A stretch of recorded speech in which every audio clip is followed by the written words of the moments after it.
let's start the session. So I will welcome you, all of you, on behalf of Research Minds. Today, this is our demo session, which is the part of IELTS course. So let me first introduce our mentor for this course. So today we are joined by Ms. Jamil, head of the Foundation English Department at Dining College, affiliated with the University of London and LSE. She is a Cambridge CELTA distinction holder and TESOL certified educator with extensive experience in English language teaching and leadership. She is also an active member of IATEFL, LAP, and SPELT and has completed numerous international certifications in teaching and research. We are delighted to welcome Ms. Jamil to this session. Welcome, ma'am, and over to you. Thank you so very much for all the words. Thank you so very much for inviting me for this session and for this great initiative of an IELTS course, because this is something which is one of the things that most of the students are looking for these days. So thank you so very much. Shall we begin? Yes, sure, ma'am. Okay, I guess we better. Okay, let's begin. So, hello and assalamu alaikum to all of the participants. I hope that all of you are doing well. Would you write down in the chat box, would you write down the greeting in the chat box? Hello, assalamu alaikum to all of you. Let's greet one another.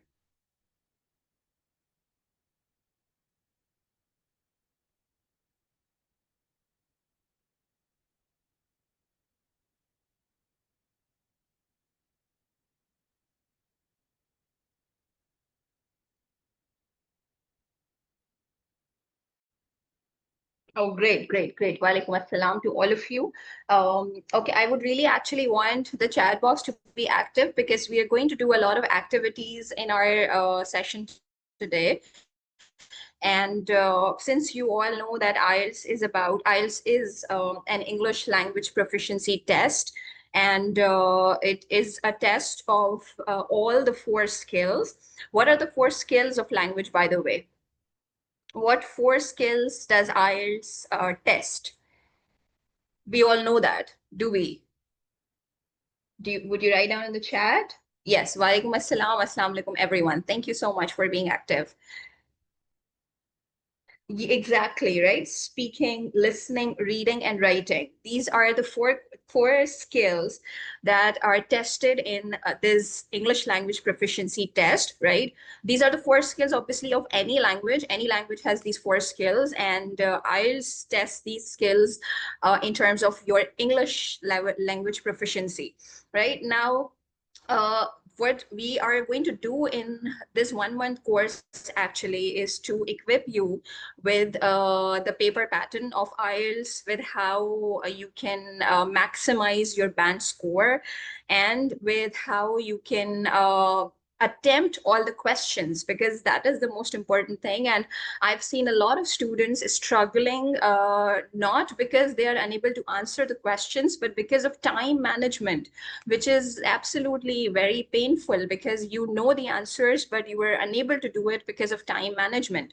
So this course is going to equip you with the paper pattern. We'll discuss the structure. We'll discuss the kinds of questions that are there, right? We'll also discuss the types of IELTS exam that we have. So I think most of you are familiar that IELTS is of two kinds. We have IELTS academic, right? And then we also have IELTS general training. The difference actually is right in front of you on your screen. Who knows the difference actually? I mean, just read what is written on your screen and what do you understand? As a student, which IELTS kind of test would you be going for academic or general training?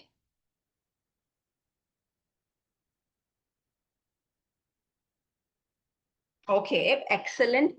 Most of you will be going for IELTS academic, because IELTS academic is the one which is needed when you want to pursue your academic career, right? So for example, you want to get admission in any undergraduate program. Undergraduate means the 4-year degree, the BS degree, or any postgraduate level program. So for example, you want to do your MPhil or your PhD or MS. For that, you will need to have IELTS academic. Now, different universities have different criteria. Some ask for band 7, some ask for band 6, some ask for even, like band 7.5, depending on the field that you are choosing and depending on the university that you are choosing, right? But in general cases, IELTS like from 6 to 7.5 is generally something which is the requirement of most of the universities for their degree programs, right? However, if you are studying or if you want to take this test,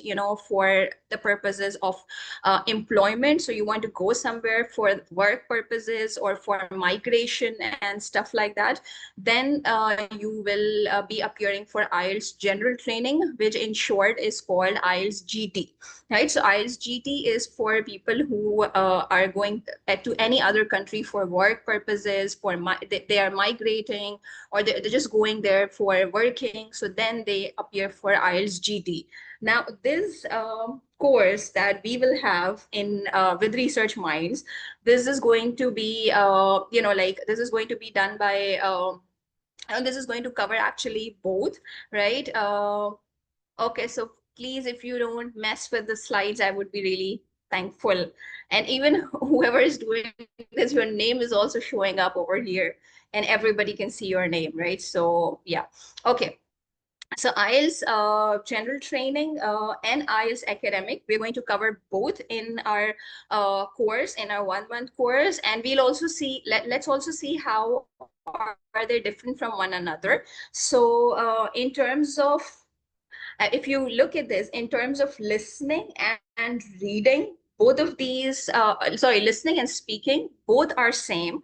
So you will have the same listening test if you're appearing for IELTS academic or IELTS GT. So your speaking test and your listening test is going to remain the same.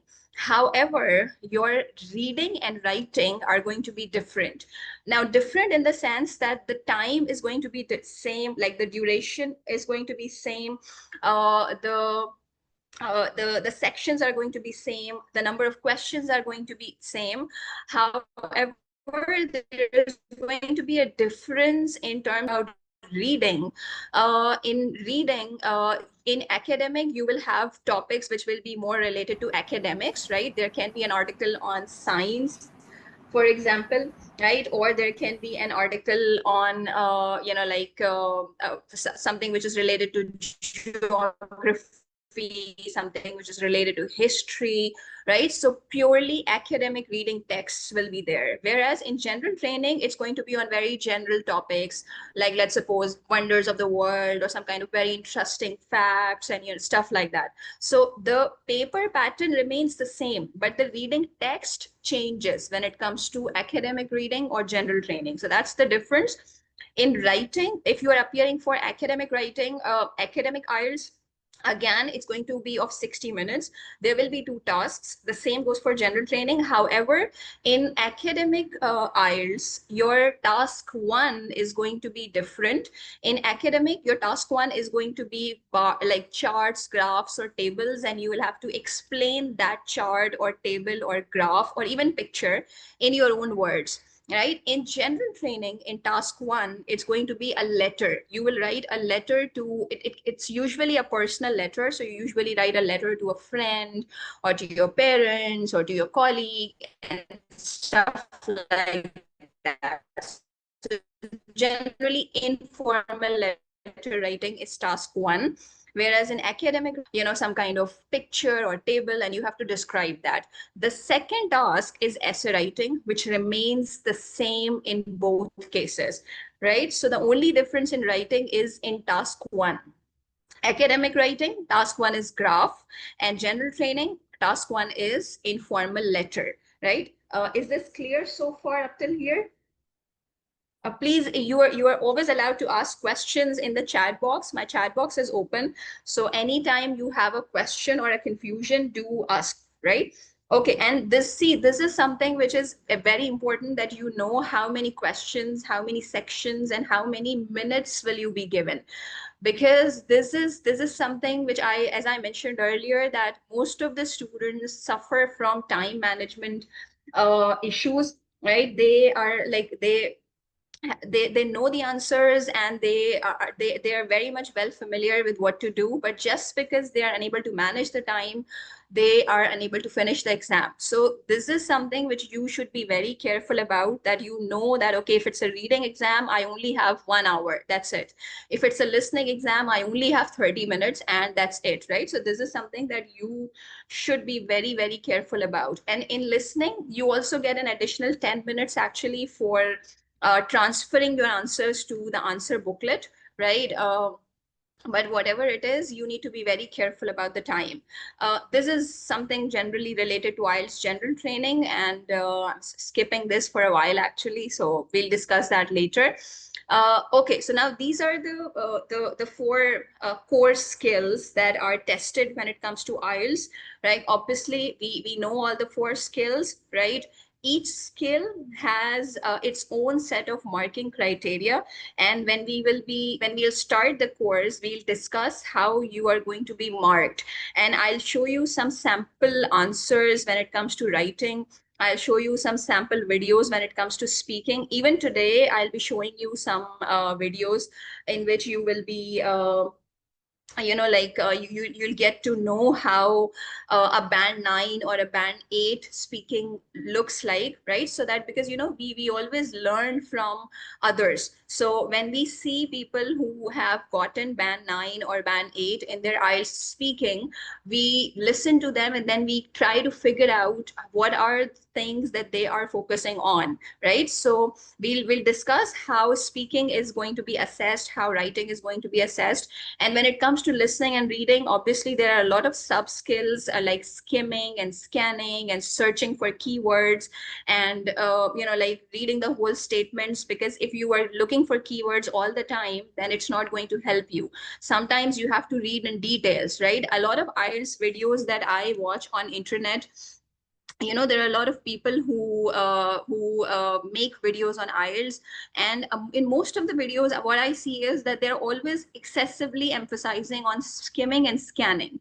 Skimming and scanning, I don't know how many of you are familiar with skimming and scanning. To skim means to just read the text very quickly to get the general idea, right? To get the overall idea. So you don't read word for word. You simply sorry, you simply just read the text very quickly, right? And you get the main idea. Scanning, on the other hand, means that you are like looking for specific information in the text. So for example, if the question is what is the color of the pen, right? So you are specifically looking for the color of the pen, right? So you will not read the word text for each and every word. You will only go to the line where it is saying color of the pen, and you will just read that. So skimming and scanning are helpful, but then in IELTS reading, there are so many questions in which skimming and scanning are not going to help you. You will have to read in detail. For example, there is one question type which is called matching the heading. Now, in matching the heading, when we will be doing the course, I'll be showing you examples and how it's done. But just to let you know generally, I mean, in matching the heading, you have to read the whole paragraph in detail, because that's the whole point.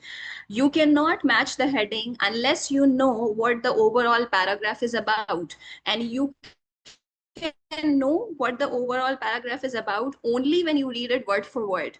So all the reading passages or all the questions cannot be done by looking at the keywords, or by just skimming and scanning. Sometimes when the question is like that, like matching the heading, you have to read it word for word. And this is why time management is very important. You need to know that if it's a true false answer, right? If it's true false or yes or no, then I can do it quickly by maybe skimming and looking at the keywords.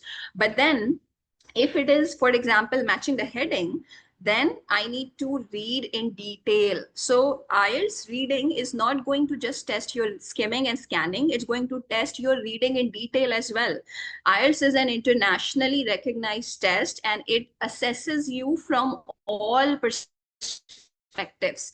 It's not just going to assess you whether you know how to skim and scan, it's going to assess whether you know reading in, like, reading in you are familiar with vocabulary and each and everything, right? So it's like a very comprehensive test, it covers a lot of things, and this is the reason that it's not easy to do it very quickly. It takes time, requires a lot of practice, and in our course I'll share practice tests with you, right? Almost on daily basis, like in all the 3 sessions that we will have each week, I'll share practice tests with you so that you can practice. For listening and reading, obviously there will be answer keys and we'll discuss the answer keys. For speaking, we'll have pair speaking tasks in breakout rooms and we'll give feedback to one another. For writing, we will have a class on Google Classroom, and all of you have your Gmail IDs, right? So I'll make a class on Google Classroom and I'll share tasks over there, and you will upload your essays and I'll give you feedback, right? Because unless you know what is going wrong, you will never be able to understand where to work upon. Now, let's come to common challenges and our struggle with time management. Complex question types, for example, matching the heading is something which I always like, whenever I teach my students, they always tell me that matching the heading is the most difficult kind of question and they are unable to understand it. Then one more thing which happens is maintaining fluency under pressure, right? So what happens is that when you're appearing for a speaking test, you are so nervous because you are aiming for a particular band score, and because of that, you are, you kind of you lose your words and you are unable to even say the words that you in general or in any other scenario and you were able to speak, but under those pressure circumstances, your fluency also suffers. By the way, what do we mean by fluency? Because this is very important when it comes to IELTS speaking. You have to be fluent. When you are speaking, your fluency is going to be assessed. What is fluency? In the chat box, guys. Okay, so Ali, you were asking which IELTS is better, paper-based. Actually, it's not better or something. Both IELTS are equally, like equally acceptable, and it all depends on what do you think, right? So if you think that typing is difficult for you and your typing speed isn't that good, you can go for paper-based.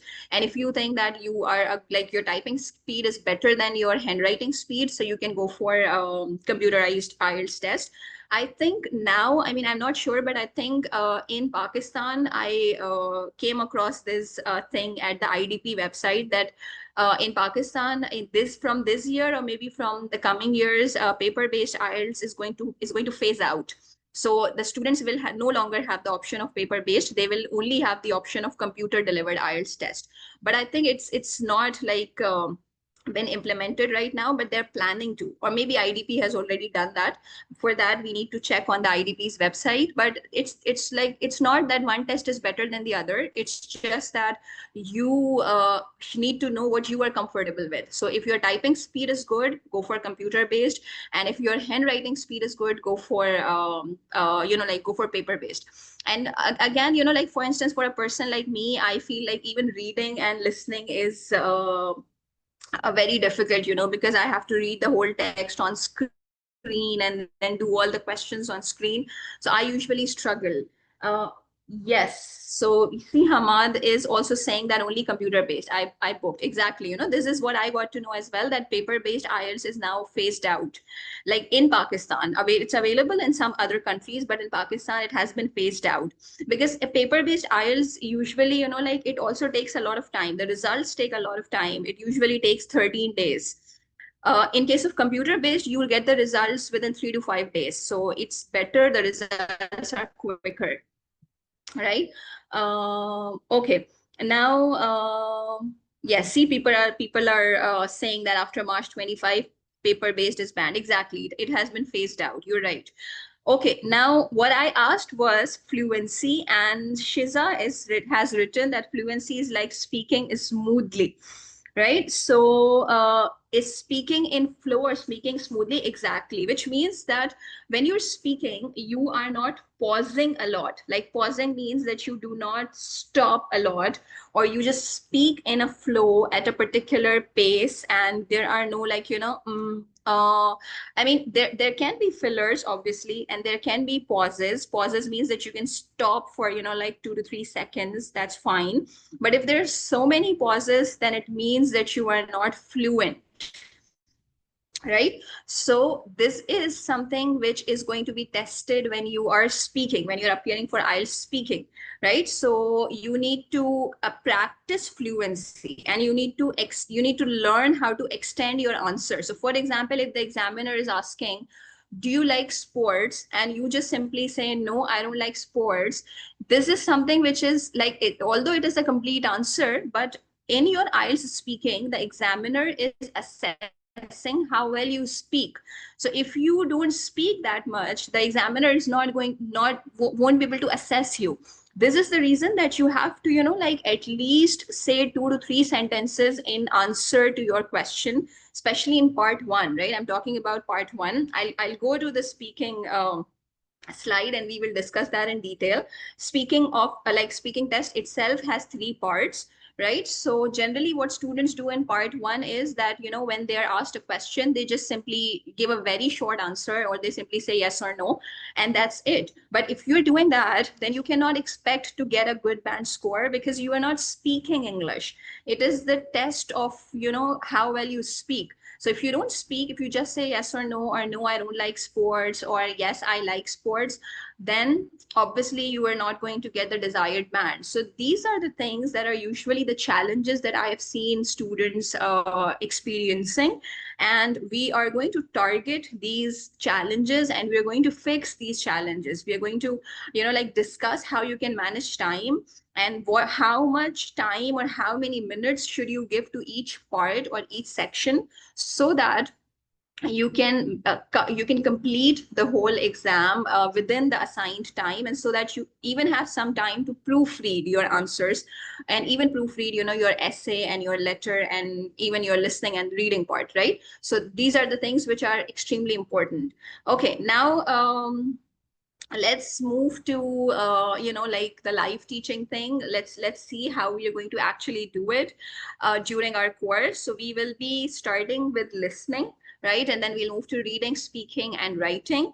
And there's just, obviously we cannot cover each and every question type. There are so many types of questions when it comes to reading, and when it comes to listening, right? But we will be focusing on, one kind only in today's session. The purpose is only so that you get to know how we will actually be doing it during our course. When we will be doing a 1 month course, obviously there'll be a lot of different things, and there will be a lot of new things as well. But this is just, the purpose today is just to familiarize you with how we will be going about it, right? So for example, now in listening, uh, most of the students, they, when they're listening, they are specifically looking for those words that are written on the paper, right? That are on the question paper. That is not always the case, because in IELTS listening, in a lot of cases, there are synonyms as well. And you have to focus on synonyms. If you look over here, right, let's see, focus on synonyms, right? Look at this. So this is something which is extremely important, that you focus on synonyms. And then one thing that I believe always works for me and my students is prediction. Sometimes when we have a listening test, we can always predict some answers before the audio plays. And this is the reason that I always tell my students to read the questions very carefully, because whenever the listening starts, they'll always give you some time to read the questions. So read the question multiple times and try to figure out, what could be the possible answer. We will practice that, and you will get to know what I mean when it comes to prediction. But prediction helps a lot, right? So So there are two things that we are specifically focusing on: synonyms, right, and prediction. Let's see how these two work when it comes to the actual listening. Okay, this is something that we have already discussed, but I'm just running over it again. In IELTS listening, because in the first slide, I showed you for all the 4 skills, so it could be confusing. So this is specifically for listening, right? There will be 40 questions, right? There will be 4 parts, right? Like four different recordings. There will be 10 questions per recording. So recording 1 will have 10 questions, 1 to 10. Recording 2, 11 to 20. Recording 3, 21 to 30. And recording 4, 31 to 40, right? That's how the questions are going to be divided up. You will have 30, actually you have 30 minutes, and then you are given 10 extra minutes to transfer your answers, right? So it takes 40 minutes in total, but it's written that it's a 30 minutes test. However, you're given 10 minutes extra to transfer your answers. Right, so this is something that is there. Okay, now let's move on to this. Now, okay, I want you to take the screenshot of this. Will you take the screenshot? Although it's going to be open, but I still want you to take the screenshot so that you know if the slide doesn't show clearly when the audio is playing, so that at least you have the screenshot, right?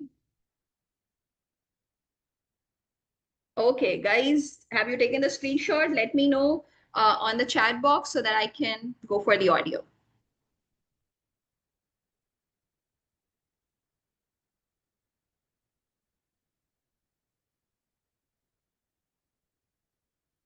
Done? Okay, great. Now let's listen. Have you seen the questions?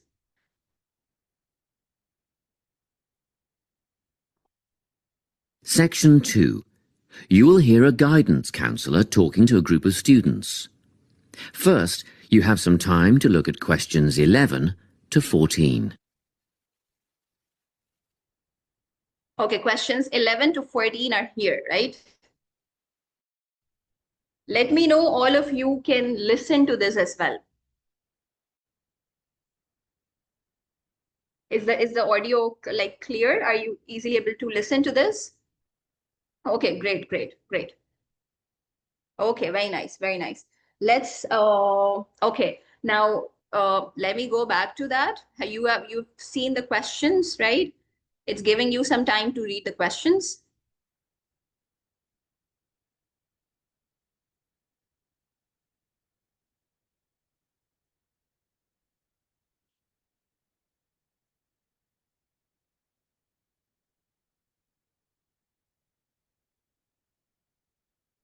Listen carefully and answer questions 11 to 14. Hello everyone, I'm the Counselling Administrator here at St Ives College, and I've been asked to come and talk to you about our counselling team and the services that we offer. We have 3 professional counsellors here at St Ives: Louise Bagshaw, Tony Denby and Naomi Flynn. They each hold daily one-on-one sessions with students, but which counsellor you see will depend on a number of factors. If you've never used a counsellor before, then you should make an appointment with Naomi Flynn. Naomi specialises in seeing new students and offers a preliminary session where she will talk to you about what you can expect from counselling, followed by some simple questions about what you would like to discuss. This can be really helpful for students who are feeling a bit worried about the counselling process. Naomi is also the best option for students who can only see a counsellor outside office hours. She is not in on Mondays, but starts early on Wednesday mornings and works late on Thursday evenings, so you can see her before your first class or after your last class on those days. Louise staffs our drop-in centre throughout the day. If you need to see someone without a prior appointment, then she is the one to visit. Please note that if you use this service, then Louise will either see you herself or place you with the next available counsellor. If you want to be sure to see the same counsellor on each visit, then we strongly recommend you make an appointment ahead of time. You can do this at reception during office hours or by using our online booking form. Tony is our newest addition to the counselling team.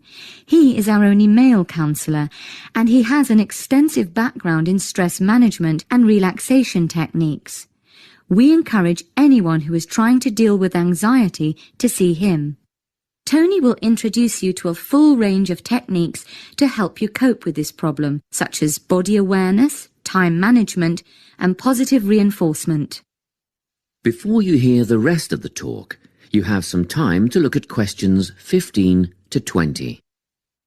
Okay, let's stop here. And yeah, let's see if you got all the answers correct. So, what's your name? Yeah, you can write important points during listening. You can always write anything rough, right? You are always given some sheets. You can write down, you can make some notes. So that's there. Yes, yes. Okay. Okay, this is something which is one of the very easy ones that I have picked for it because for the demo session. But there's a reason that I have chosen this one. Let's see your answers first, and then we will discuss. Okay, so how many of you think that this one, if this is your first time seeing a counselor, is this Naomi? Most of you are saying 11 is C, right? So yes, 11 is C. Okay, and then if you are unable to see a counselor during normal office hours, that's again C, right? And then the 13th one, if you do not have an appointment, that is A, which is Louis. And if your concerns are related to anxiety, then it's the B one, which is Tony. Now, my question is, I think most of you have done it correctly. That's really good. Now, my question is, do you think you could have predicted the answers? Would prediction have worked? Can we have predicted the answers? Do we have any kind of knowledge that could have helped us to predict the answer? Yes or no? Prediction.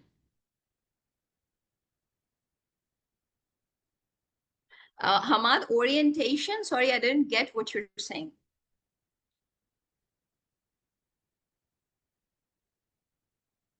If you can explain what you were saying, then I can be, like I can help you or I can answer the question. But most of you are exactly right. Everybody is saying that no, we couldn't have predicted because we don't know anything, right?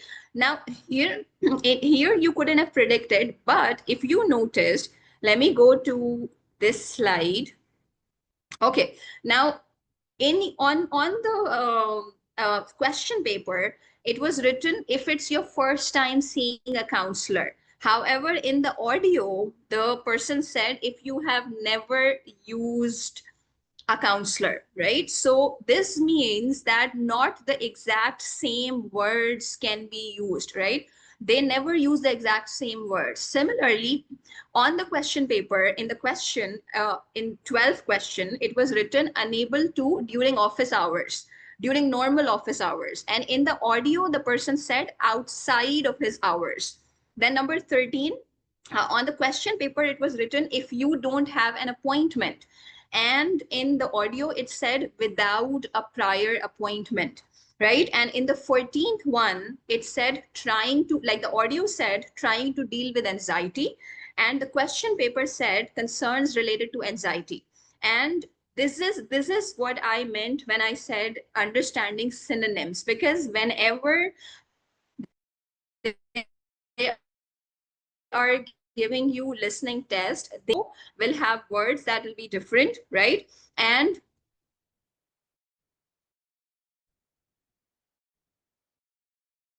hold on.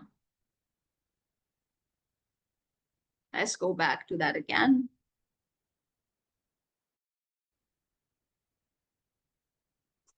Okay, right? So the audio always will have different, like words, and your questions and the words that will be in your question paper, those are going to be different. So you have to be very careful about the synonyms, right?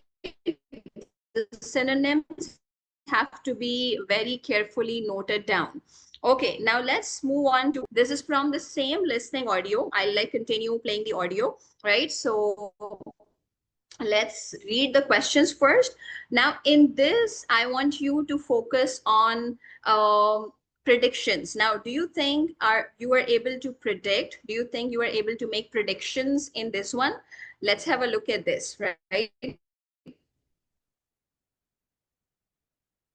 Okay, this is just you have to complete the table, right?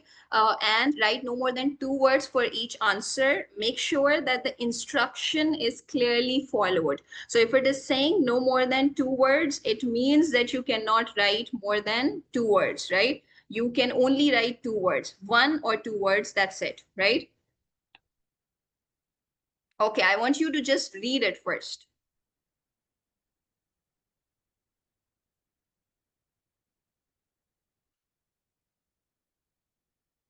Okay, let me reshare it. Hold on.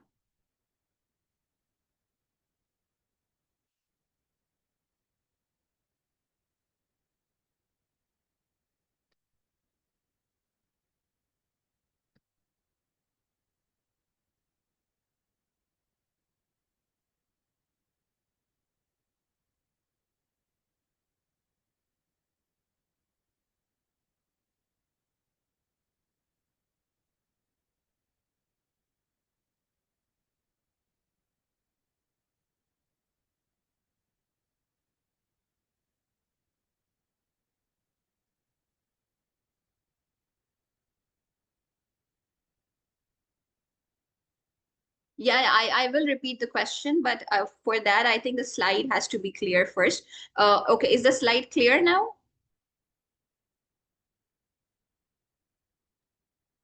Tell me if you can kindly share in group. You can share the picture. Slide is not clear. Okay, let me share it in the WhatsApp group. Sure.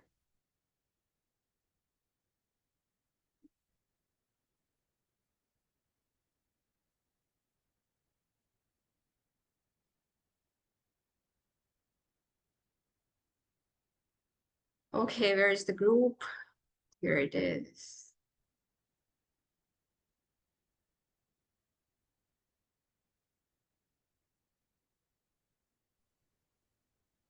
Madam, if you make me host, I will share the screen and this will be clear, I think. Sorry? If you want, if you make me host, I will share the screen and that will be clear, I think. Uh, yeah, I mean, it's also actually clear on my laptop because I'm doing it on my laptop, so I'm clearly able to see. But I think people who are using the phone, I guess it's the issue over there. But No, hold on. I am also using a laptop, but there is some time interruption and screen is not clear sometime. Okay, okay. Let me share it in the group first.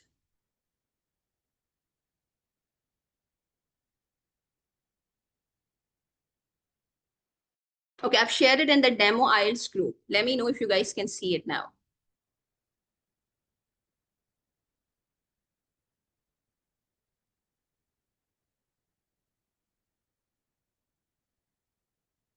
Okay, now can you guys look at that and just what I was actually telling you guys was that let me share the screen first.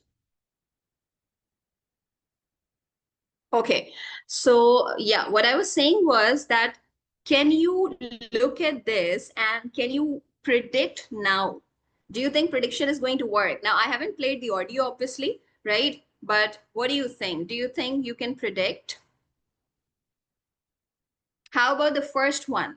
Because what are we talking about? We were talking about counselors and we were talking about, these three people because the audio is going to be the same. Remember, I told you that there are 4 recordings, and in the 4 recordings, like the first one is from question 1 to 10, and the second one is from question 11 to 20. So it means that the same context is there in the audio, right? It's the same which was in the previous one, which was in this one, in the Louis, and like this one. So in this now 15 to 20, you have 1, 2, 3, 4, 5, 6 questions, right? And they're talking about this table, and they're talking about some workshops, right?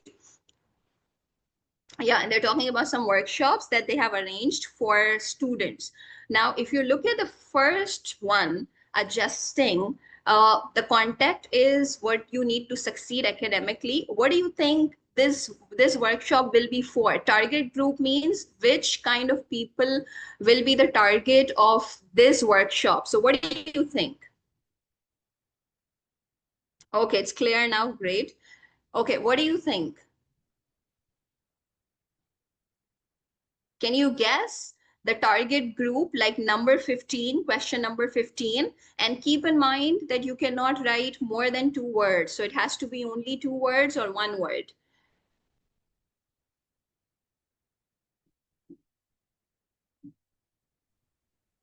Ma'am, maybe one or two both. A 1 or 2 means?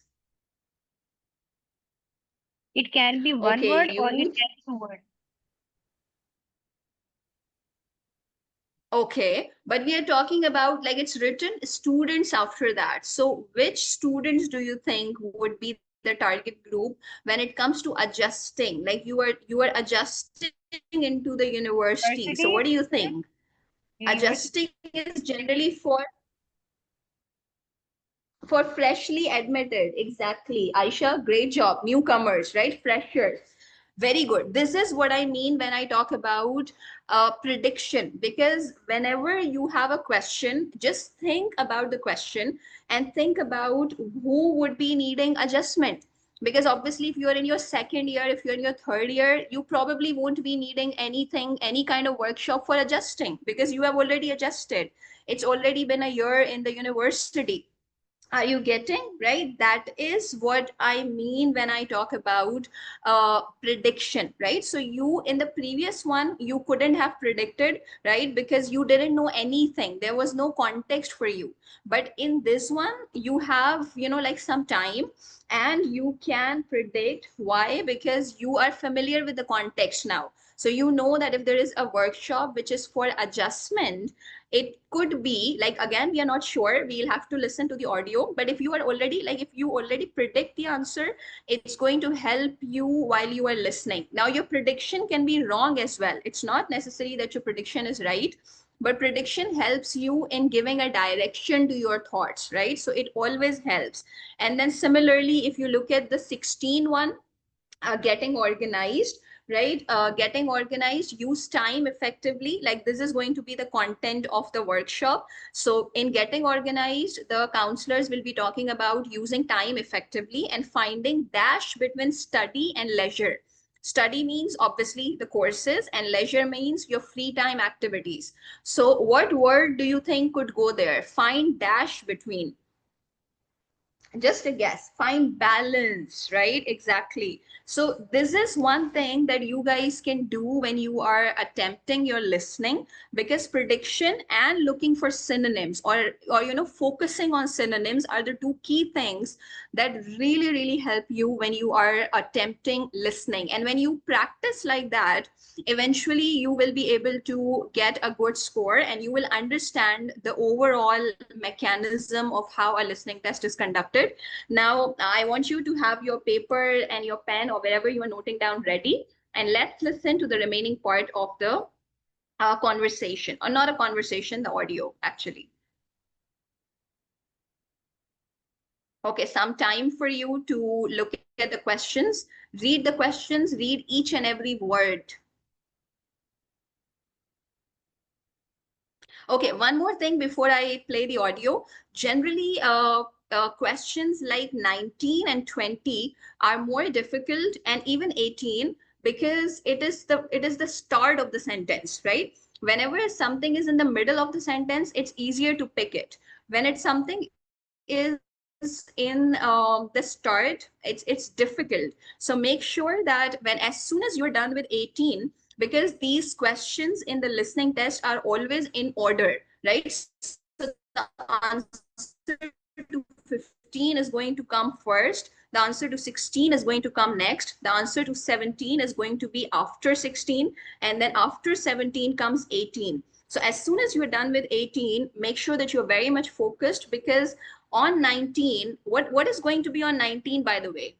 I'm not asking about the word, but what do you think? Is it going to be something which is related to like the workshop title? Will it be workshop title number 19?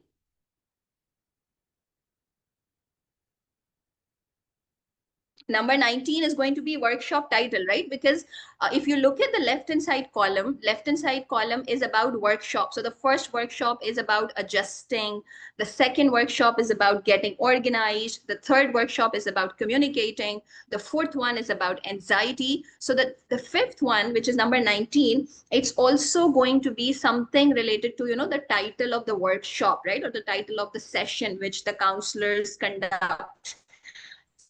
So make sure that you are very carefully listening as soon as you are done with 18.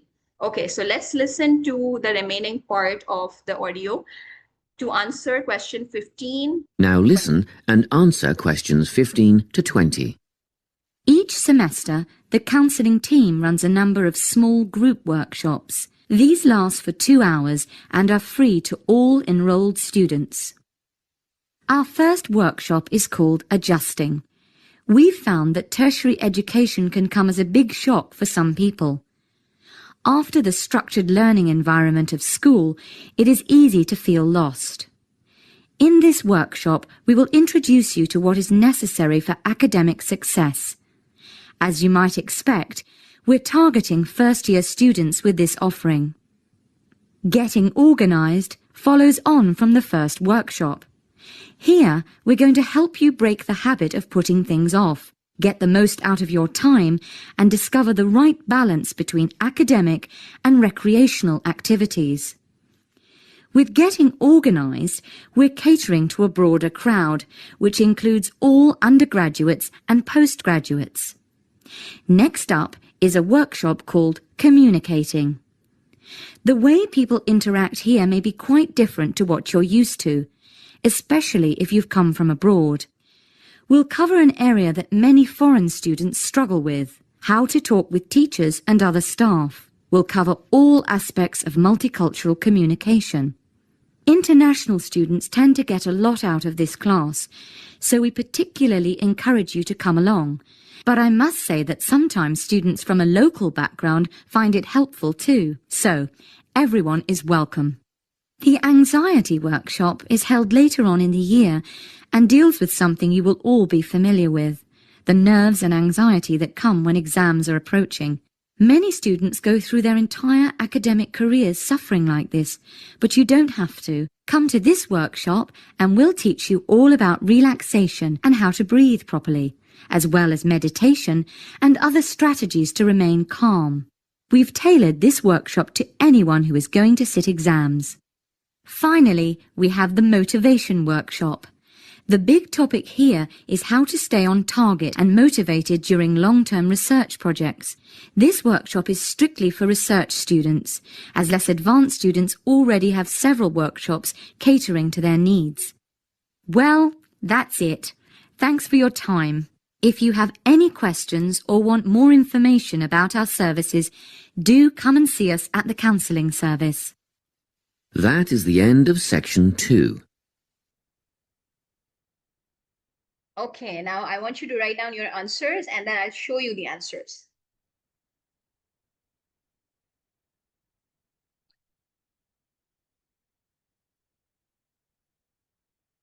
Okay, great job. Most of you are writing down the answers. Very well done.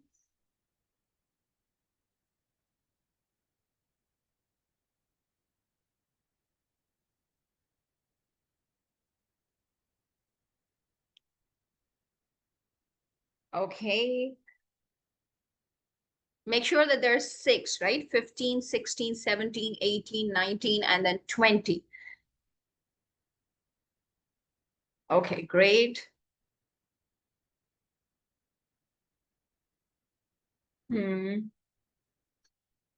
Okay, shall we have a look at the answers? Let's go. Let's have a look.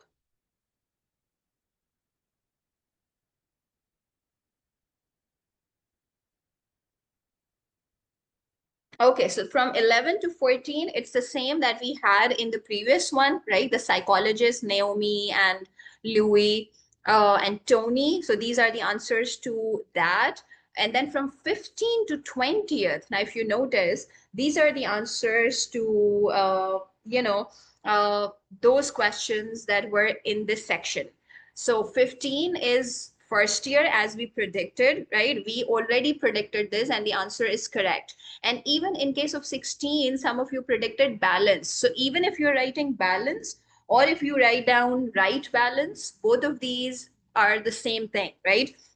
And then in the third one, like in 17, it was international, right? You can also write foreign students because foreign word was also used in the audio, right? You cannot write any word which is not used in the audio, right? So for example, if you think that international and foreign are synonyms and I can write anyone, as long as both are used in the audio, then you can choose anyone. But then if only one is used, if only one is used, then you cannot, right? So you have to use the word that you listen, because it's your listening test. It's not your vocabulary test, right? It's not your it's not the test of your overall understanding of these psychology workshops. It is a general listening test. So you write down the word that you listen, right? So you can write international or you can write foreign because both were used in the audio. Then relaxation was clearly said before anxiety. And then 19 is the motivation workshop, right? The title of the workshop was motivation, and it was for research students primarily. And the in the audio, the word advanced was also used. So it's up to you. Slash means that you could have written any word and it would be considered correct, right? So this is how it goes into listening. Now, one thing when it comes to the synonyms part, you may have noticed that the person used the word academic and recreational activities instead of study and leisure, right? So this was something that I was talking about, because you always have some kind of synonyms in the whole audio, right? So they never use the same words. So in 16, on the question paper, it was written study and leisure, right? Whereas in the audio, instead of study, the word academic was used, and instead of leisure, the word recreational was used, right? So leisure means recreational activities or free time activities, right? So this is how it goes when it comes to understanding synonyms and prediction. Mind you that we have only discussed just two techniques. There are so many more techniques when it comes to the listening exam, right? And listening includes a lot of other ways, and this is just one part of listening. IELTS listening has 4 parts, right? So it all depends on your practice, and all the other skills and techniques are things that we will be covering in our course once it starts. So is it clear so far? Good to go?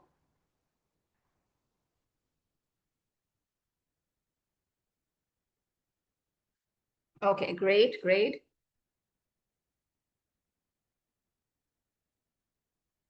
Right, so we have only seen two techniques: using synonyms or understanding synonyms, and the second one was prediction. So sometimes you can predict on the basis of the knowledge that you already have, or on the basis of the first part of the audio that you have already listened to, right? So that's how it's going to work. Now, before I move to reading, I think it will be because there is this problem with the slides. So I would actually move to speaking directly. Let's go to speaking.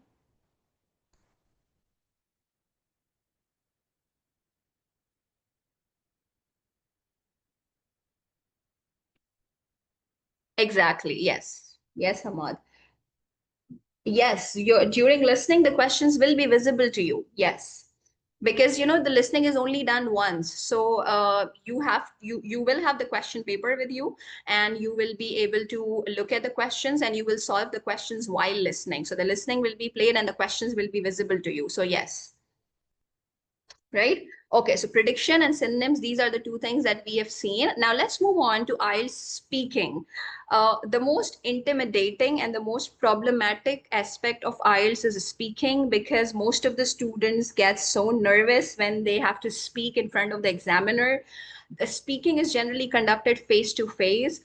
During COVID, there was this option of IELTS indicator when students can appear for online test as well.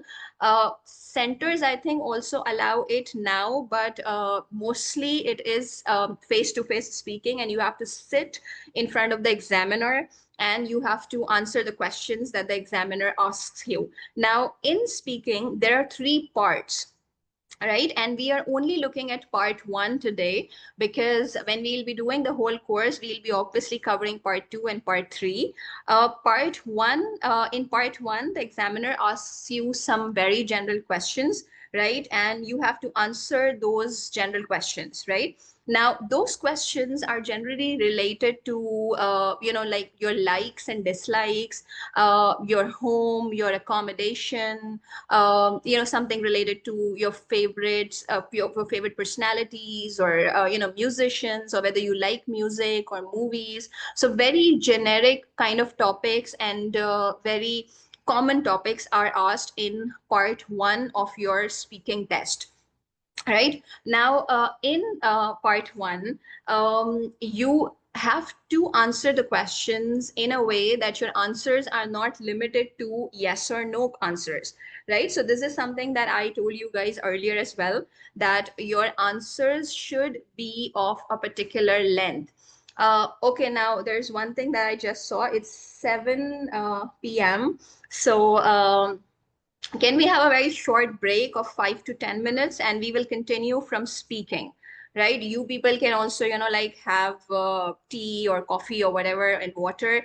Let's go for a break. In the meantime, I'll also upload these slides, and I share these slides on your group so that you can have a look at the slides on the group as well, right? And one last thing that I want to show you before we go to the break is this slide, right?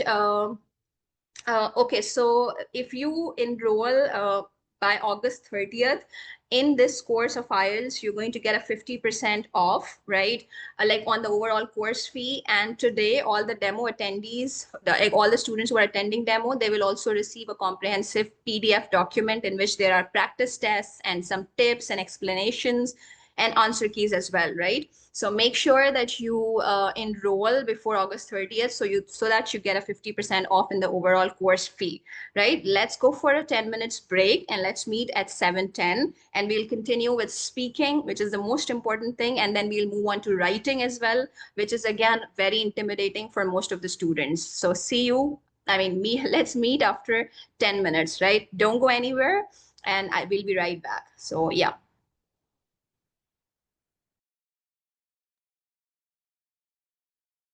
Okay, so guys, we have a short break.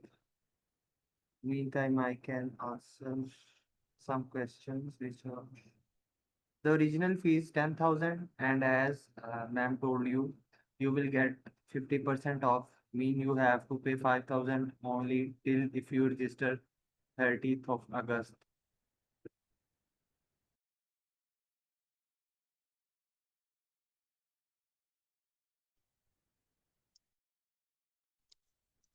Okay, thank you, Mr. Atik. So I have one question, that what will be the duration of this course, like how many months or weeks? This course will be of 1 month and 3 sessions per month.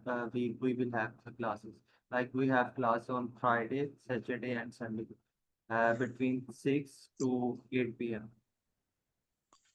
Okay, Back to speaking. Yeah, right. Okay, are you guys there?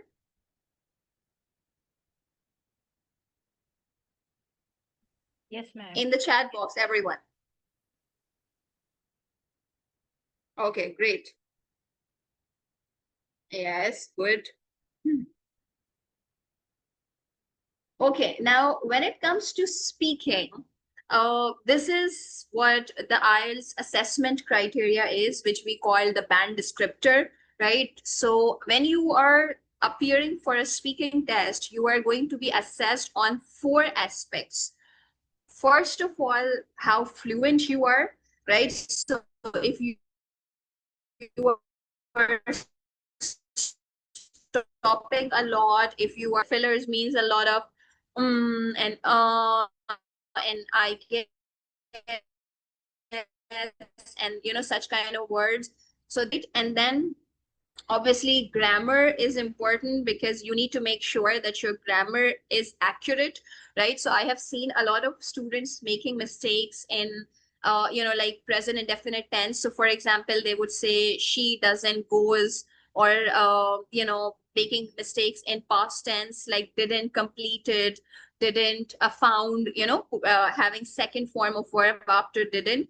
So the point is that you need to be very, very careful about grammatical accuracy, right? And pronunciation. Now, when it comes to pronunciation, pronunciation has got nothing to do with your accent, right?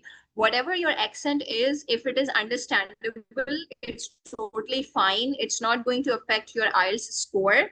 However, your pronunciation means that you have to pronounce the words correctly. So for example, if the word is Wednesday, right, and you are pronouncing it as Wednesday, then it is a problem with pronunciation. It is not a problem with accent. It is a problem with pronunciation. So this is something that you should be very careful about, right? And you, when you are appearing for the speaking test, just try to make sure that you pronounce the word correctly. Check the pronunciation of some common words, right? I'll also share some lists, some words that students generally mispronounce, so that you know which words you have to, like, how you pronounce the words. And you can always check the pronunciation in Cambridge Dictionary, right, for example, or in Oxford Dictionary, in Collins Dictionary.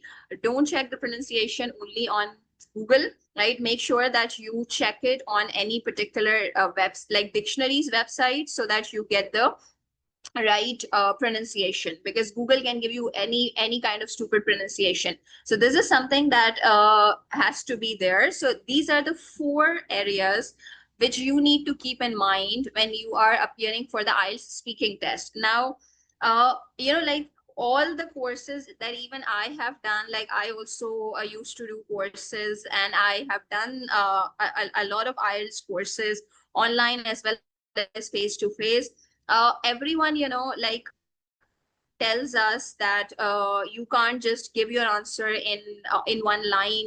You need to make sure that you speak something. So even if the examiner is asking, do you like cricket, you just can't say no, I don't like cricket. You have to like say some more. Now, people tell you to be fluent, people tell you to say something else in your answer or to speak more, but they never tell you how to do that, right? We are going to actually discuss how can you extend your answer.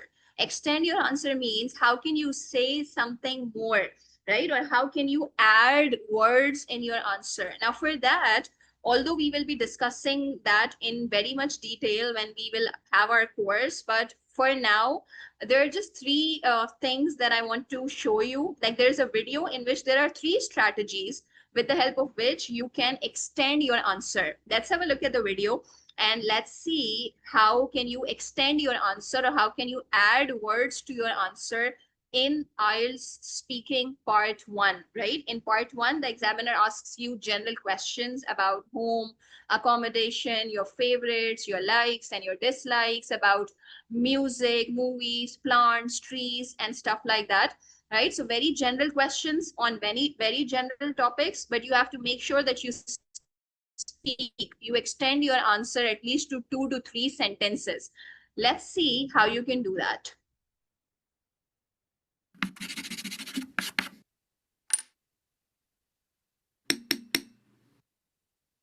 In the IELTS speaking test, it is important to extend your answers. You should extend your answers so that you can show the examiner your range of language. In part 1 of the speaking test, there are 3 ways in which you can extend your answers: giving reasons, giving examples, and stating preferences. Let's look first at an example of a candidate giving reasons. What kind of weather do you like? I really like weather that is warm and sunny because in my free time, I enjoy spending time outdoors. So in this example, you can see that in response to the question, what kind of weather do you like? The candidate extended the answer by explaining why she likes warm and sunny weather using because. Now let's look at another way of extending your answers, giving examples. What kind of food do you like? I like trying many kinds of different foods, but in particular, I'm really into Thai cuisine and Vietnamese cuisine. In that example, the candidate has extended the answer to the question, what kind of food do you like, by giving examples. In this case, using the phrase, in particular. Let's take a look at one more effective way to extend your answers in part 1, stating your preferences. Do you enjoy watching sports? To be honest, I'm not really a sports fan. I prefer going to concerts or going to the cinema to see a good film. So in this final example, the candidate said that she's not really a sports fan, but then she extended her answer by talking about other activities that she likes doing, in this case using prefer. Here are some useful ways to express your preferences. I prefer plus a noun plus the preposition to. For example, I prefer coffee to tea. If you want to use verbs, we use the ing form of the verbs. For example, I prefer playing sport to watching it. We often also use rather. For example, I'd rather stay home tonight than go out. Now let's watch a candidate extend their answer using a combination of the strategies that we have discussed so far. Now let's talk about your study. What do you enjoy about the course you're taking? Well, I'm studying design and I absolutely love the work experience we do as part of our course. We each work 1 day a week in a real design company, and I actually get to design furniture there, which is the area I want to specialize in. I'm learning so much from the other designers that I could never learn from just studying from books. Did you notice that the candidate used a range of ways to extend the answer? She first says how much she likes something, then gives an example of what she specifically likes about it, and then finally gives a reason why she likes it. Let's take a look at one more example. Now let's talk about food and cooking. Do you enjoy cooking? No, it doesn't really appeal to me that much. It just takes too long to prepare a nice meal. And since I live alone, I'd only be cooking for myself anyway. I prefer to eat out or just get takeaway on my way home from work. This candidate also extended the answer in a variety of ways. First by saying how much he dislikes something, then by giving reasons why he doesn't like it, and then finally by saying what he prefers to do instead. Remember, when answering the examiner's questions, try to extend your answers by giving reasons, giving examples, or stating your preferences.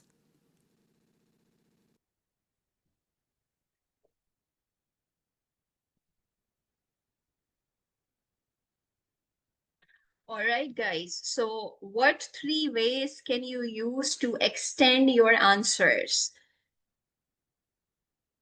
After watching the video, what 3 ways are used or can you use to extend your answers? Exactly. Giving examples and reasoning. Very good. And stating preferences. Excellent, right? So this is something that you need to practice now, because if people tell you to be fluent, how will you be fluent? You need to know what to do, right? So if you were asked any kind of question, just think about these 3 things. So in some questions, you can, extend your answer by giving a reason, In some questions, you can extend your answer by giving examples, and in some questions, you can answer by giving or by stating preferences. So, for example, if the examiner asks you something which you don't like, you just don't end your answer by saying, no, I don't like cricket or I don't like football.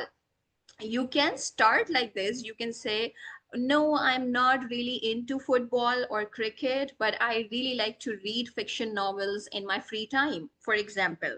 Right? So this is how you extend your answer. So this is something that we will be practicing, and this is just one aspect that I'm showing you. This is just the aspect of fluency.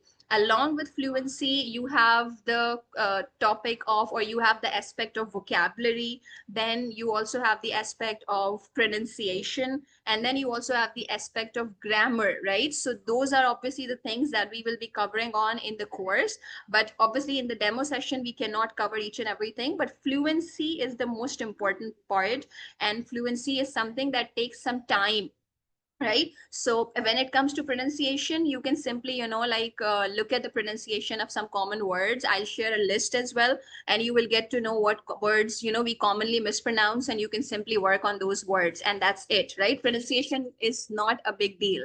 But when it comes to fluency, it requires time and it requires practice. So make sure that you know how to extend your answers, and these are the three ways in which you can do. Right now, let's have a look at, because, as I said earlier, that we need to look at model answers, and we need to see how people who get scores like band 9 and band 8.5 and even band 8, how they speak. So let's have a look at a video in which this person has gotten band 9, right? I hope that it just plays easily. Let's see, where is it?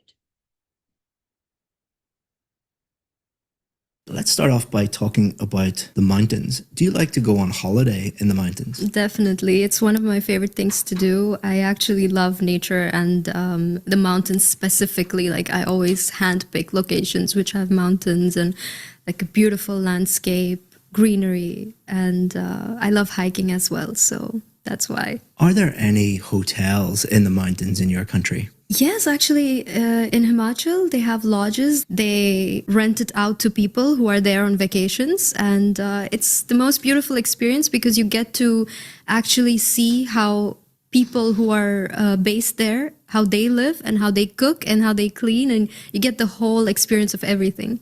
Now let's talk about trees. Do you like trees? Yeah, actually, I love trees. I love spending time around trees. When I look at a tree, I feel very alive because there's just so much history that goes with it. I mean, especially like you get oxygen. So when you just sit there and meditate, it's like the best feeling in the world. You feel very refreshed as well. Are there many trees around your hometown? There are, but not so much as of now because it's mostly city and buildings and shops. But I would love for it to be. What are the benefits of planting more trees? There are only benefits of planting more tree. I mean, it protects you from so many things, and it's so much better for your health to have trees around you. Also, I think for plantation, even for food and stuff, like to get fresh fruits and vegetables, you can always have it available outside of your home if you just have like those planted trees around you.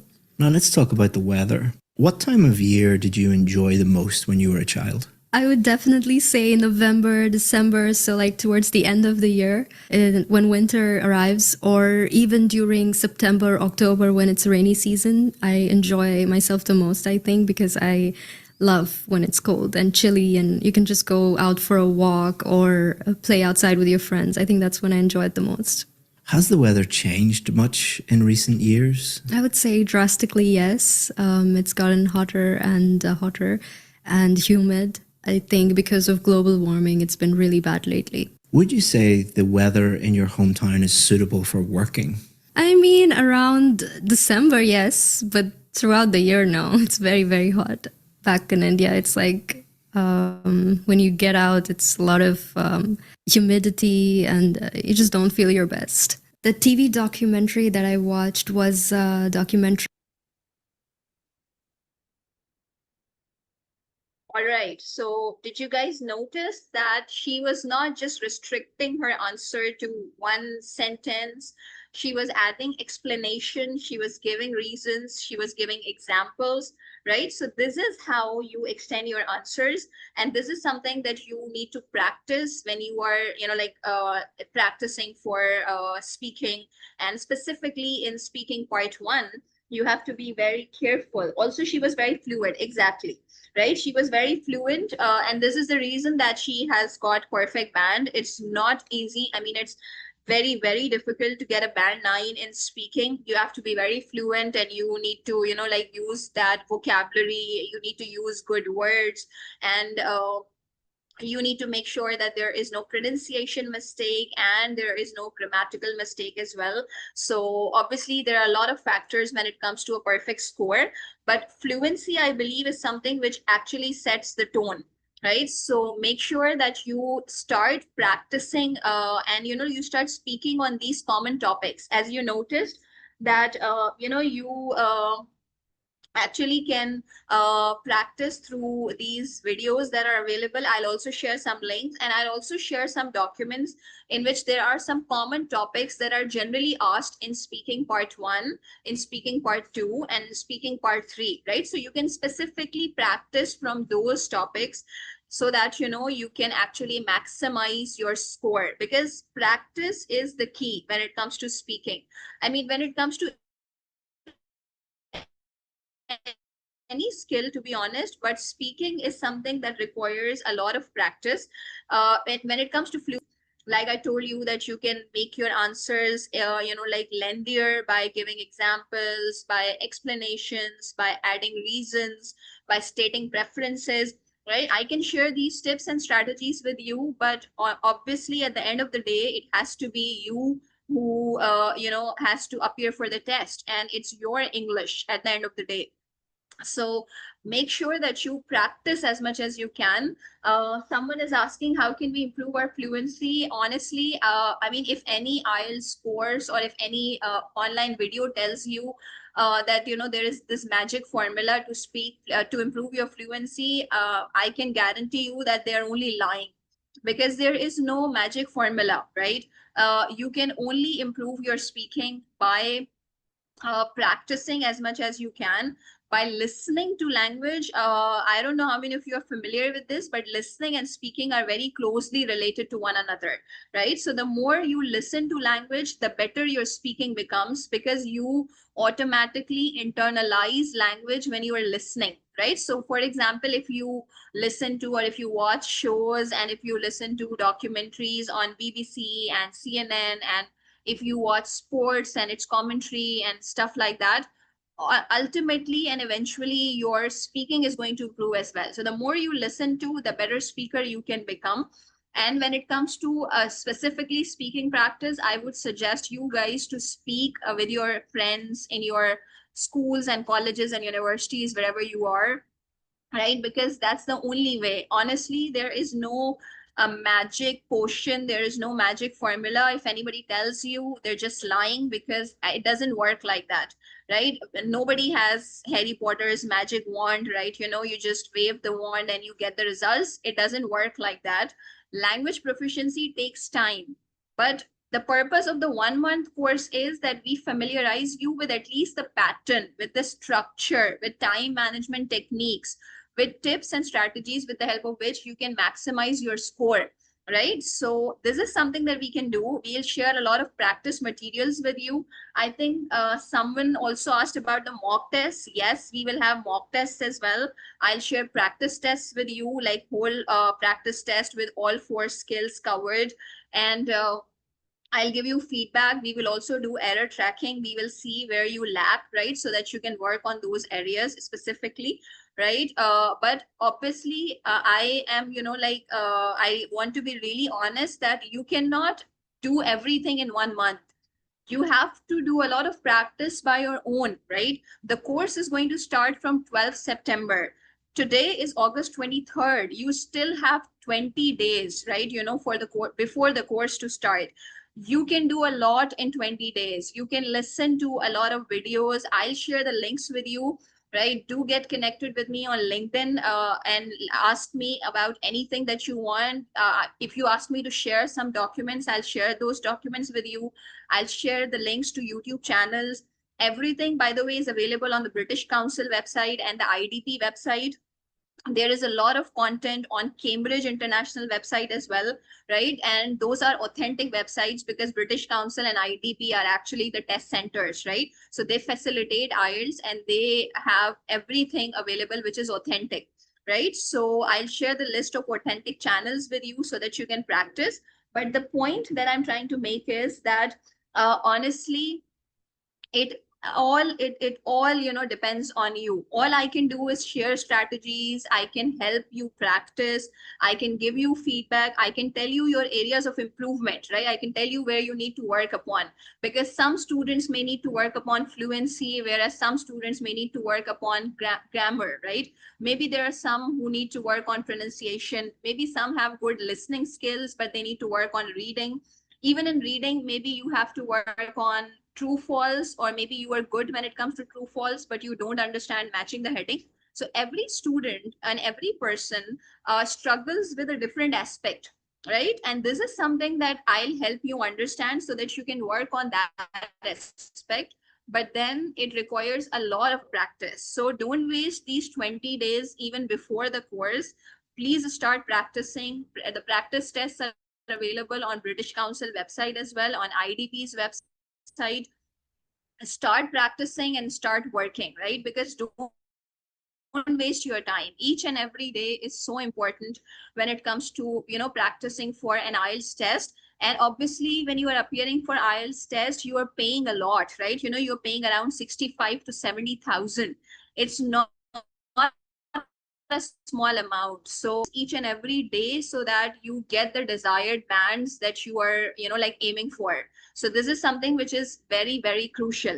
Now let's move on to okay, there is this person Ali saying one thing someone can try is speaking in the camera and record yourself, then you can try and spot your mistakes. Yes, there can always be self-correction, Ali.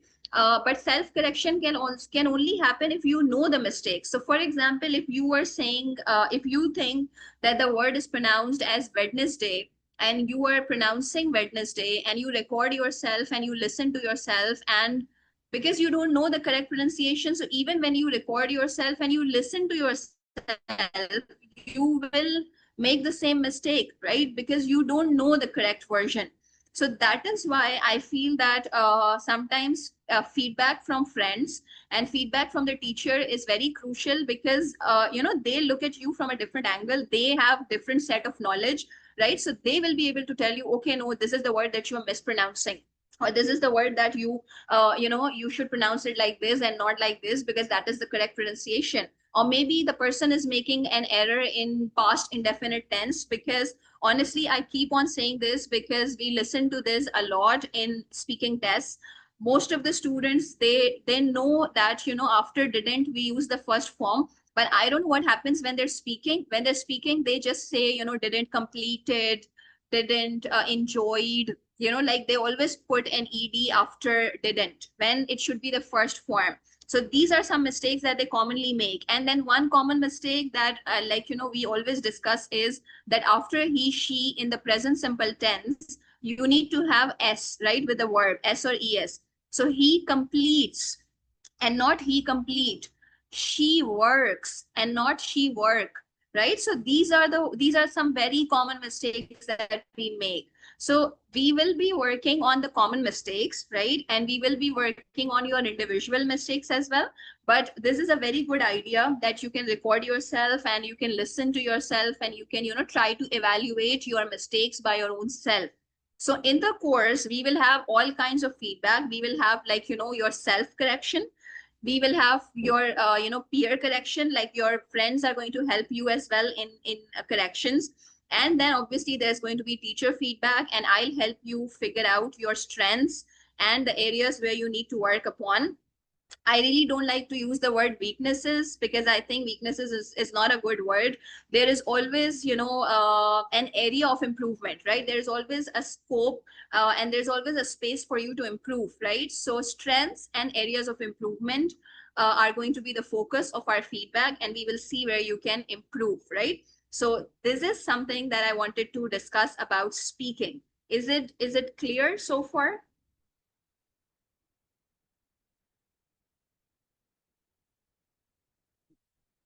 Okay, so somebody is asking about the average score of average IELTS score of my students. If you're asking about my students, honestly, like it varies because I've been training for IELTS for the last 4 years now.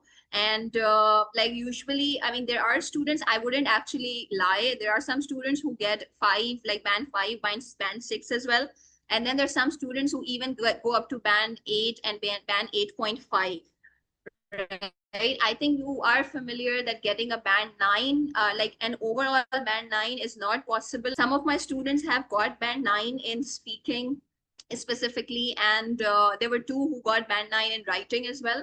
But overall, the band was 8.5, right? So again, obviously, it depends on the student, and it depends on a lot of things. It depends on the time also that you have for practice, because if you are just like, if you have an IELTS test, for example, in October, and you start preparing for it in August or September, then you don't have that much time. I mean, IELTS practice takes a lot of time. So you need to have at least, 4 to 5 months so that you can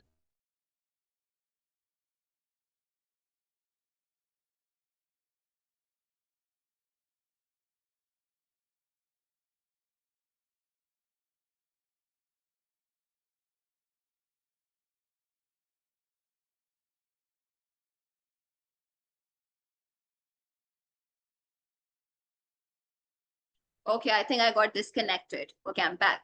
Right? So is that clear so far, guys? Are you with me? Is that clear? Okay, great.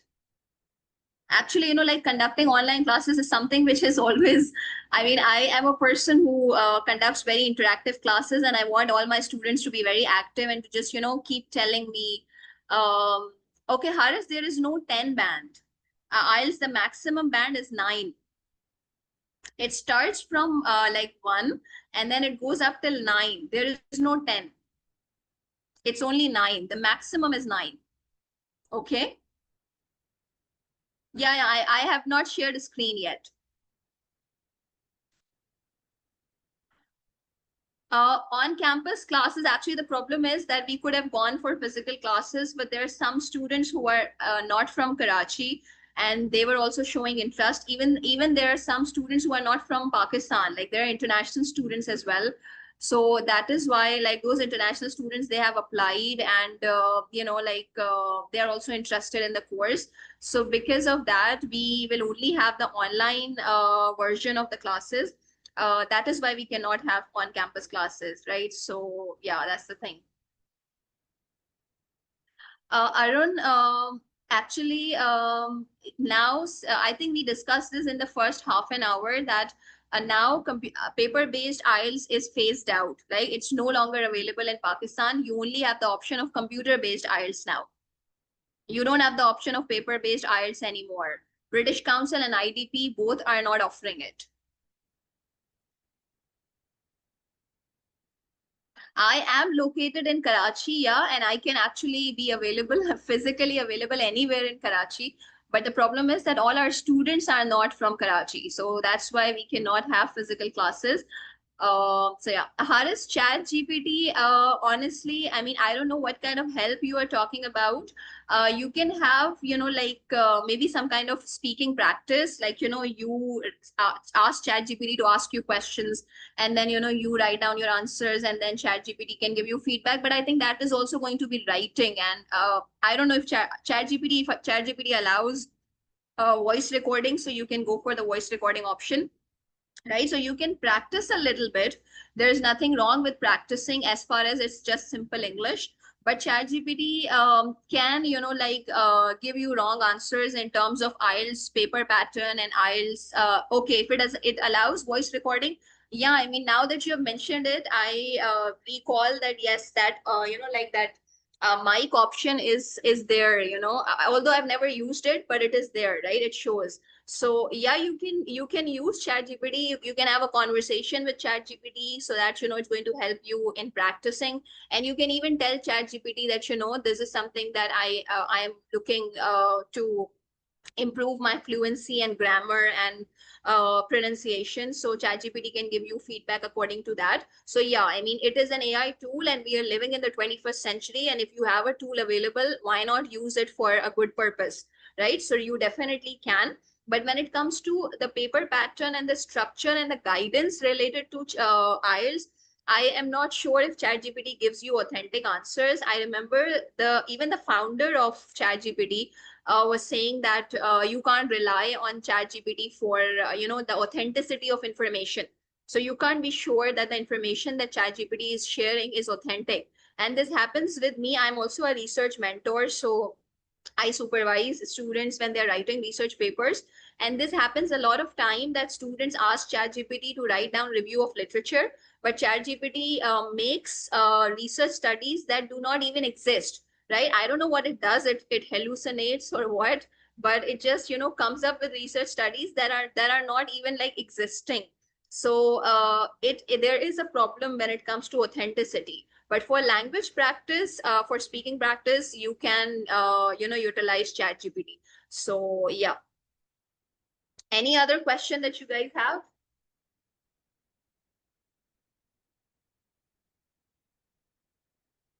The IELTS is like necessary for most of the countries, especially those countries that follow the UK English system, right? So I mean, if you're specifically looking for a job in the UK and even in Australia, you can you need to have IELTS, right? Most of the universities demand a certain band score in IELTS, right? In the US, sometimes because US English has its own test, TOEFL, right? So in that case, I mean, even in some US universities, actually, I got to know that IELTS is being accepted, but US English has its own test as well. But in most of the other countries, in a lot of Middle East countries, like I think in almost all the Middle East countries, in South Asian countries like China, Japan, South Korea, Malaysia, Indonesia, they all accept IELTS. So IELTS is accepted in, more than, let's say, 60 to 70% countries of the world. Exactly, Ramisha. It can give you links for assignments which do not even exist. That's why I said I don't know how it does that. Maybe it hallucinates or what. But those links actually don't even exist. And ChatGPT gives you those links. So there is definitely a problem when it comes to authenticity and credibility. You really can't trust in ChatGPT. Okay, Rana, you were asking that as most of the time answers will be give no more than 2 or 3 words, but sometimes we give the only one word. Is it right or wrong? It is right. It is absolutely right. In the instruction, they give you the instruction that write no more than 2 words, right? But that no more than 2 words means that the maximum is 2, right? The answer can have 1 word as well, right? So if you're writing a 1-word answer, that is right, because some answers will have 1 word, but then there will be some answers which will have 2 words, but there can be no answer which will have 3 words if the instruction is saying write no more than 2 words. Right? So if the instruction is write no more than 2 words, you can have a 1-word answer and you can have a 2 words answer, right? So both will be right, depending on obviously the blank, right?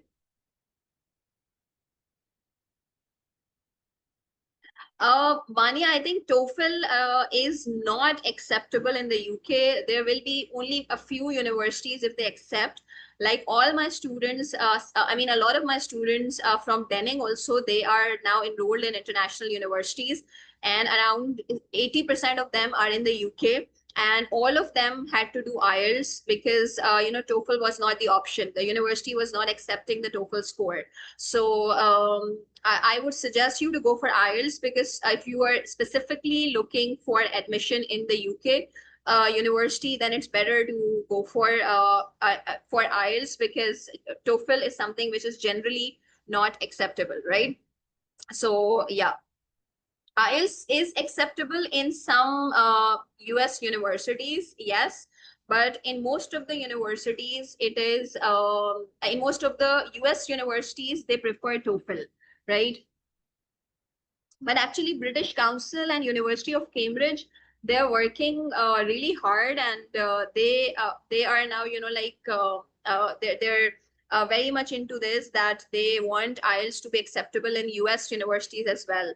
So I think sooner or later, a lot of US universities also will start accepting IELTS, because most of the universities in the US, as per the information that I have, they are just concerned with a standardized language test score, right? So they don't care whether you have TOEFL or IELTS. They just want a test to be, standardized, because IELTS is also a standard test and TOEFL is also a standard test. So they just want you to have a particular score. If you have a particular score in IELTS, and you can show your TRF is the test report which you receive, which is your IELTS result actually. So when you show that, they are going to accept it, right? And TRF, with TRF, it also reminds me of this, that when we will be doing our course, we will also look at the common terminology that we have in IELTS. You can always go for EOR. EOR is inquiry on result, right? For example, you think that my listening exam went really well, but you didn't get the band score that you were expecting. So you can always go for the option of rechecking. In IELTS terminology, it's called EOR, right?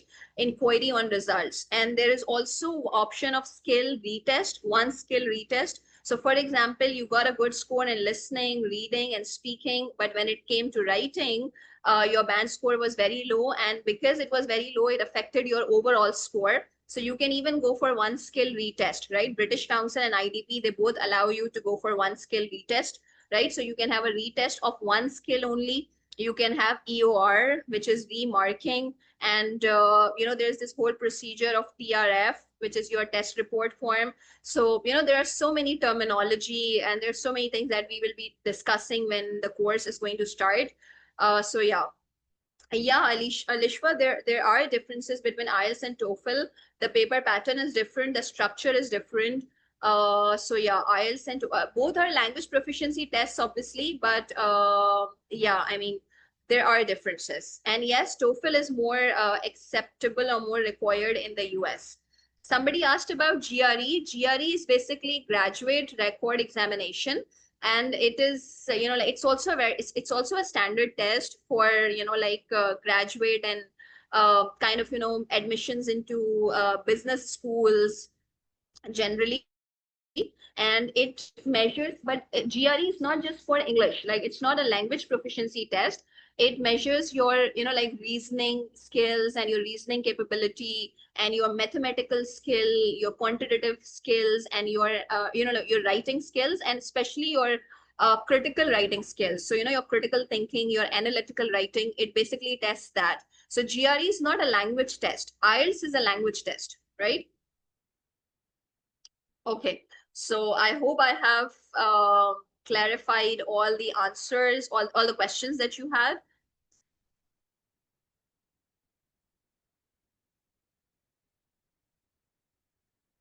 IELTS, generally, if you're applying for, like any international job, especially in the UK, Australia, in the Middle East, they generally ask you to show the IELTS certificate, right?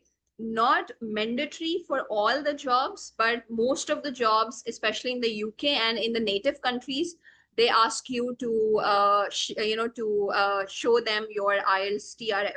So yes.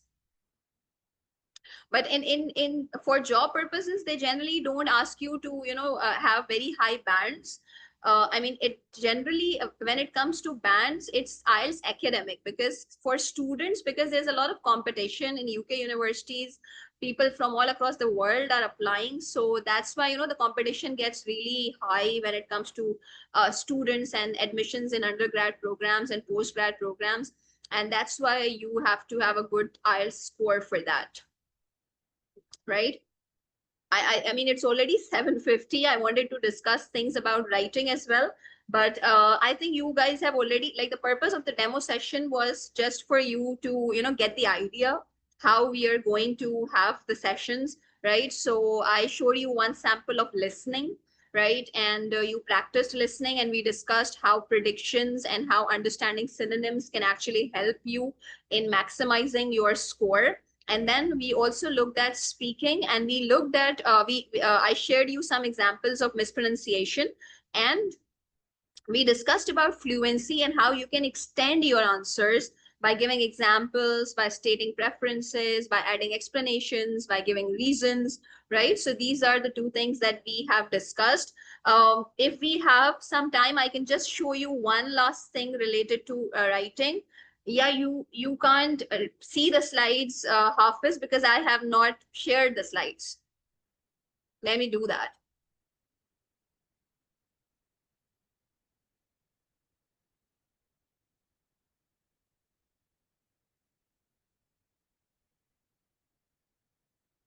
Okay, I hope now you guys can see. Let's discuss something about writing. Now, when it comes to writing, okay, this is the writing evaluation. And when it comes to writing, you are, okay, in writing, let's talk about IELTS academic. You will have two tasks, right? Task one is going to be the picture, graph, chart, table, and you will have to describe it. You just have to write down 150 words in task one. Task two is essay writing, where you have to write at least 250 words, right? At least 250 words. And task two is double in weightage as compared to task one. So for example, if your IELTS, like if the exam is of 100 marks, let's suppose, task two is going to be of, let's suppose, around 67.5 marks, and task one is going to be of 33.5 marks, right? So something like that. So this is like 33-67. That is going to be the ratio. So 67 marks for task two and 33 marks for task one, which means that task two, which is essay writing, has double weightage.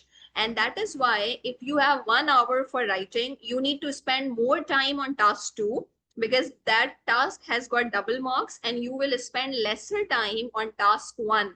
It is ideally suggested that in your 1 hour, you should spend at least 35 to 40 minutes on task two and only 15 to 20 minutes on task one. Let's have a look at some samples of task two. Let's see the question, right? So for example, this is the question that nowadays, yeah, I will share the PDF of presentation and recording. We will share that. Okay, so you have to write down 250 words, and the topic is, nowadays the way many people interact with each other has changed because of technology. In what ways has technology affected the types of relationships people make? Has this become a positive or a negative development? And now you notice that there's a statement, and then after the statement, there are two questions. Now in IELTS, you have 5 kinds of essay types. You can have agree, disagree essay. You can have problem solution essay. You can have advantages and disadvantages essay. And you can have 2-part questions like this one, like there are 2 questions. So this is called 2-part question. And then we can also have discussion essay, right? So these are the 5 kinds of tasks that we have in IELTS, right? 5 kinds of essay writing types. Now, this is the 2-part question, right? I want you to look at this, right? This is a sample answer. You can zoom it, right? Just zoom it on your screen so that you can read. On the left-hand side, the essay is written by a student.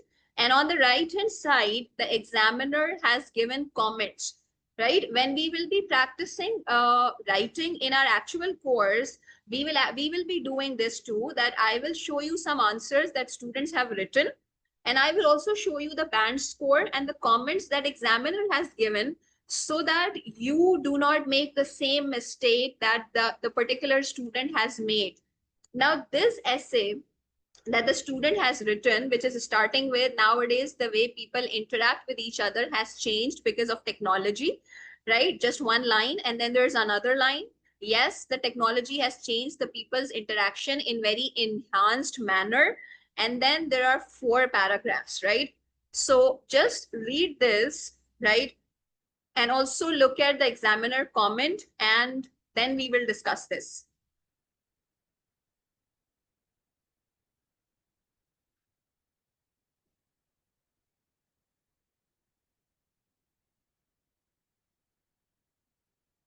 No, this is what you call a two-part essay, right? Like two-part question essay in which there are two questions. I will also show you how a discussion essay looks like.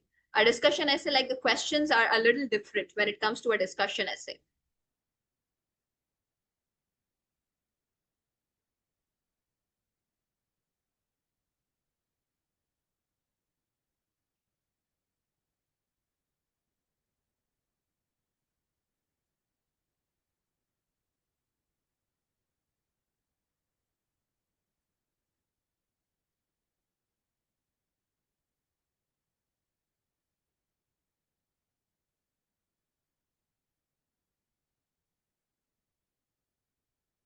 Okay, Haris, the 5 types are agree, disagree, which is also called opinionated essay, in which you are asked to share your opinion, right? So agree, disagree essay, advantages, disadvantages, a problem solution, two-part question, and discussion essay.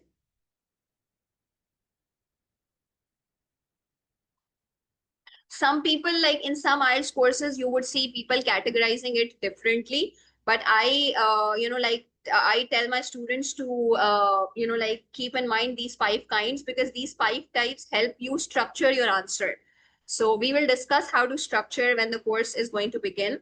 But for now, I'm just showing you samples and the examiner comments so that you can get to know, that this is how we will be doing it in our actual course as well. I'll show you model answers for band 5.5, and then also for band 8 and 8.5, so that you can see the difference.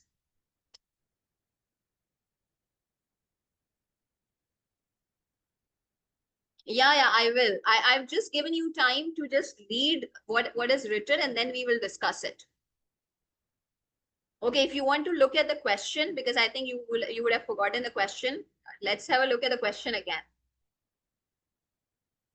You can take the screenshot of the question, because when I will be explaining, I will be going back to the question. So you need to have the screenshot of the question.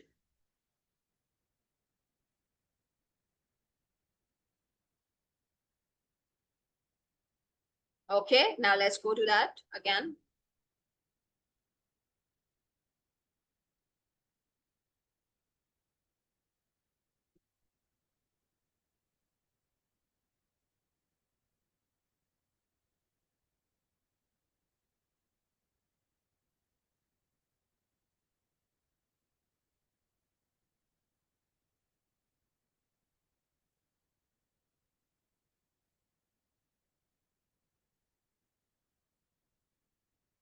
Okay, have you guys read? Have you guys read the essay?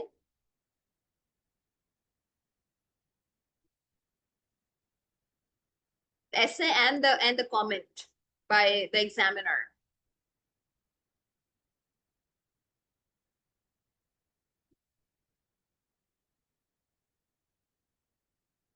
Okay, great.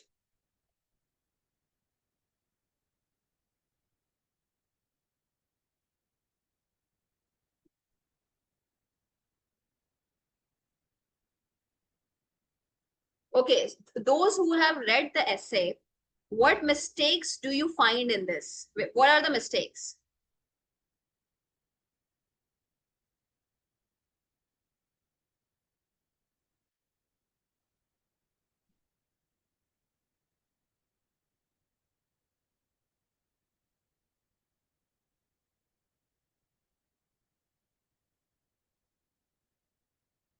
Yes, what are the mistakes?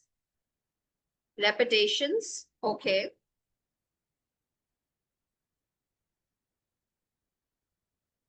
Spelling mistakes, yes. Grammar mistakes, yes. Okay, so Arun is also pointing out the mistakes. Yeah, this is how I want you to point out the mistake. Like, spelling mistake, like high-tech technology, right? Or for example, if you just look at the first one, let me open my pointer. Okay, how about this sentence? Earlier, people used to wait and try to try to find easy way to contact their friends or relatives, leaving for, and then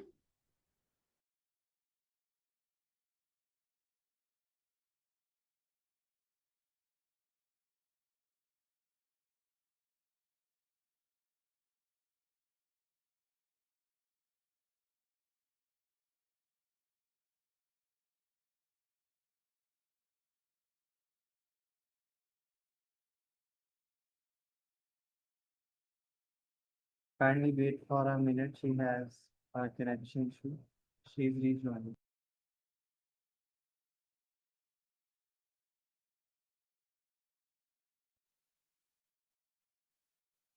yeah, repetition of words and lines. And there are a lot of grammar mistakes as well, right? If you notice, there are so many grammar mistakes over here, and there are spelling mistakes. And one thing that I really want you to have a look at is that, see, in the examiner comment, the examiner, let's wait for the slide to show, and then I'll tell you. You also need to be careful about the word count, right? Okay, so now it's showing. So if you look at the word count, the examiner, in the examiner comment, it's clearly written, the topic introduction has copied from the task and is deducted from at 236 words, so the candidate loses marks for this. Now, if you look at the question, that's why I asked you to take the screenshot of the question, because in the question, the same words were used by the by the paper setter. So if the student or if the candidate is also using the same words, it means that you are going to lose marks because you are copying the question, right? So it's very clearly mentioned over here that the candidate loses marks because the candidate copied the words from the task question, and those words are then deducted from the total word count. So you have to be very careful. Similarly, another problem is that the person is using the words which are in the form of, like as if it's as if it's kind of speaking discourse. So for example, you are starting by saying, yes, the technology has changed. It seems as if you are speaking. This doesn't look like writing, because you don't start essay like that. And this is a problem that a lot of students do. When we check essays, we see students writing sentences like, let's talk about, and yes, technology, no technology. You don't start essay like that, right? You don't use these kind of words which are used in conversation. These are not the words that we use in writing, right? So this is something that you have to be very careful about. Also, IELTS essay is generally restricted to 4 paragraphs only 4 paragraphs. So for example, if you're writing an essay in like and in 3rd paragraph, and then you write down the conclusion. That's it, right? That's over.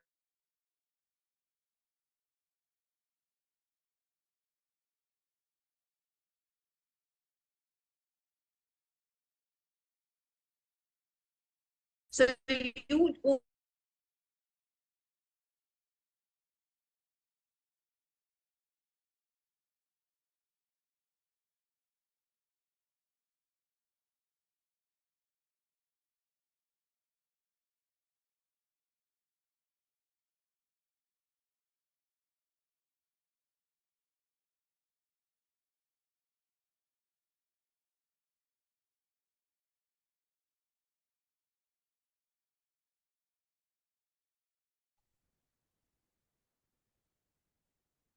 okay, guys. Yeah, I'm so sorry. I don't know what is wrong today. I mean, after these rains that were get it fixed actually. I'm really very sorry for all these disturbances. Okay, so what I was just okay, yeah. So what I was discussing was that you need to write down 4 paragraphs, right? Introduction, last paragraph, conclusion, and only 2 body paragraphs, and that's it, right? So that is how an IELTS essay should look like.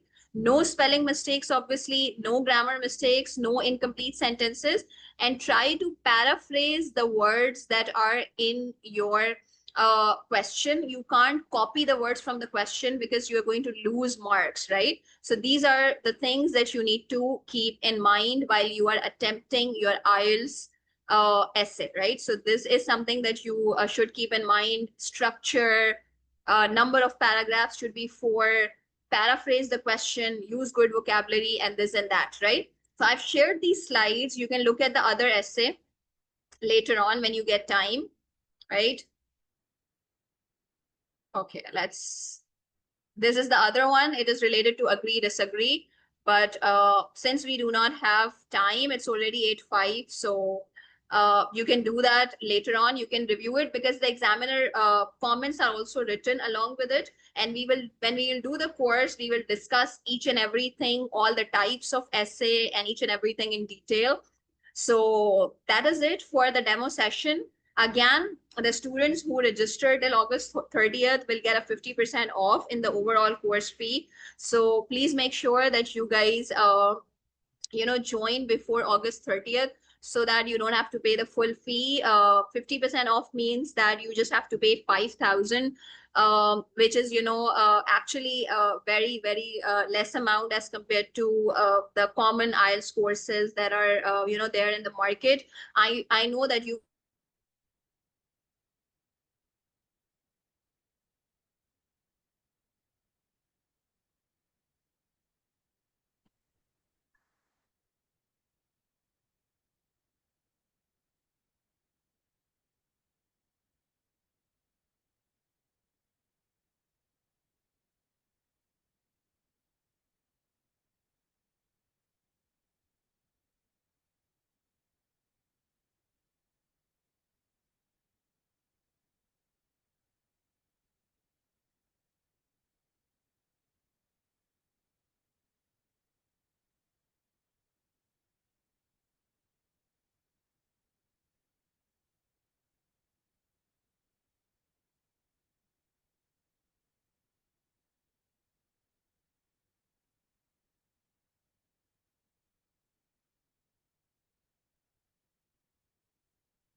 So guys, I have shared the poster and the link for the registration in the WhatsApp group. You can check from there.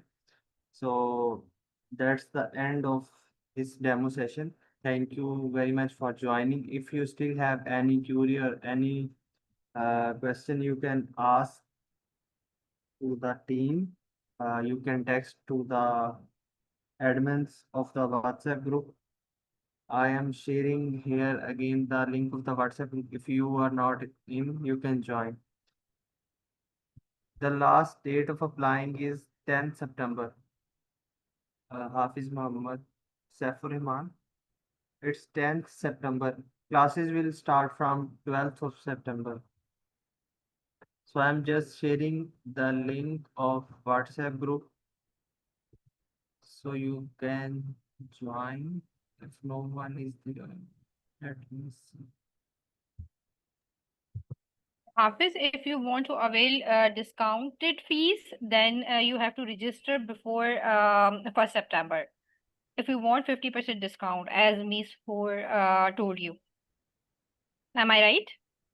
Yes, ma'am. Yes, so please, anyone who want to 50% off, you have to register before 1st September, and there is no need to avail the discounts. Then you have 10 September last date to apply. So I'm ending the recording. I will share the recording in the group. Thank you so much for joining.